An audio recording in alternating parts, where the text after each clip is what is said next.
વડોદરાના સાંસદ હેમાંગ જોશી પ્રધાનમંત્રીની અપીલને માન આપીને જિલ્લા સંકલન બેઠકમાં ઇલેક્ટ્રિક કાર લઈને પહોંચ્યા। વડોદરાના સાંસદ ડોક્ટર હેમાંગ જોશી પર્યાવરણ જાળવણીનો ઉત્તમ દાખલો બેસાડતા જિલ્લા સંકલન સમિતિની બેઠકમાં ઇલેક્ટ્રિક કાર લઈને પહોંચ્યા હતા। પ્રધાનમંત્રી નરેન્દ્ર મોદી દ્વારા ગ્રીન એનર્જી અને ઈ વ્હીકલના ઉપયોગને પ્રોત્સાહન આપવાની કરવામાં આવેલી અપીલને સાર્થક કરતા સાંસદે આ પ્રશંસનીય પહેલ કરી છે। તેઓ પોતાની પત્નીની ઇલેક્ટ્રિક કાર લઈને સત્તાવાર બેઠકમાં ઉપસ્થિત રહેતા ત્યાં હાજર અધિકારીઓને રાજકીય વર્તુળોમાં આ બાબત વિશેષ ચર્ચા તેમજ આકર્ષણનું કેન્દ્ર બની હતી। આ અંગે માધ્યમો સાથે વાતચીત કરતા સાંસદ હેમાંગ જોશીએ જણાવ્યું હતું કે ભવિષ્યમાં પણ તેઓ સત્તાવાર કામકાજ માટે ઇલેક્ટ્રિક વાહનને જ મહત્તમ ઉપયોગ કરવાની ટેવ પાડશે। વધુમાં કાર્બન ફૂટપ્રિન્ટ ઘટાડવા અને ઇંધણની બચત કરવાના હેતુથી તેમણે કાર પુલિંગનો વિચાર રજૂ કરતા ભારપૂર્વક કહ્યું હતું કે જો એક જ સ્થળે જવાનું હોય તો સૌએ અલગ અલગ વાહનોનો ઉપયોગ ટાળી એક જ ગાડીમાં સાથે જવાનો આગ્રહ રાખવો જોઈએ।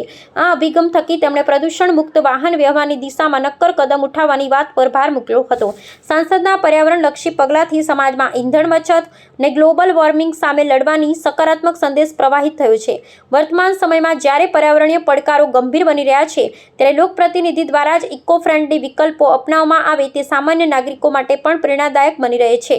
સરકાર દ્વારા ઇલેક્ટ્રિક વાહનોના વ્યાપક ઉપયોગ માટે સતત ભાર મૂકવામાં આવી રહ્યો છે ત્યારે વડોદરાના સાંસદની આ પહેલ સરકારી નીતિઓ પ્રત્યેની તેમની પ્રતિબદ્ધતા દર્શાવે છે। આપણા દેશના યશસ્વી પ્રધાનમંત્રીજીએ જ્યારે આ વૈશ્વિક પરિસ્થિતિઓને ધ્યાનમાં રાખી અને સમગ્ર દેશવાસીઓને જે આહ્વાન કર્યું છે અને આ આહ્વાનની અંદર તમામ દેશવાસીઓને જે અમુક અપીલો કરી છે એની અંદર એક મહત્વપૂર્ણ અપીલ એ ઈંધણ બચાવવાની પણ અપીલ છે અને આ અપીલના અંતર્ગત જે એનર્જી સસ્ટેનેબલ જે ઓપ્શન્સ છે એને આપણે કઈ રીતે એક્સપ્લોર કરી શકાય એ માટેના આજે એક જે પહેલ છે એ મારા દ્વારા કરવામાં આવી છે। આજે જ્યારે મારા ધર્મપત્ની પાસે જ્યારે ઇલેક્ટ્રિક વ્હીકલ હોય અને તેઓને આજે એમના નોકરી અર્થે ના જવાનું હોય, આજે હું એમનું ઇલેક્ટ્રિક વ્હીકલ લઈને આવ્યો છું અને જ્યારે પણ અમારા ઘરે આ ઇલેક્ટ્રિક વ્હીકલ ઉપલબ્ધ હશે અને મારો પ્રવાસ થવાનો હશે ત્યારે આ જ ઇલેક્ટ્રિક વ્હીકલથી પ્રવાસ કરવાનું હું પ્રયોગ કરીશ અને એ પ્રયત્નથી